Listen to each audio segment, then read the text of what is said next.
Виждате, че не е много далече от вашите хотели. Отгоре е Виктор Емануел, 50 тона бронз, уникален, който е позлатен.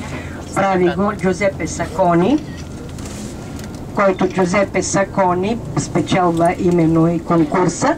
1880 година, 1885 започва построяването и приключва 1911, когато в България започва да се строи Александър Невски. Имаме караул.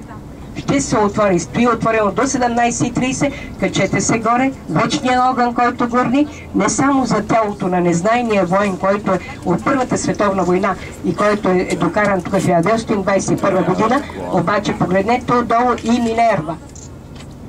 Почутата и прекрасната богиня, която е патронка на град Атина. Афина, Атене, на италианската Атина Палада за българите, Минерва за италианския народ. Богинята на знанието. Отгоре са двете Никета, Найк, както имайте, и виждате, че на тях им е предоставена една квадрига.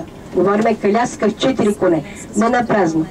Да прилича от името Нике идва и думата на гръцки Николаус, оттам идва и моето име, слава Богу, което означава водач на народа. Лаос е народ. Найк е победител, този, който ръководи народ. Тази улица, която вие виждате в центъра,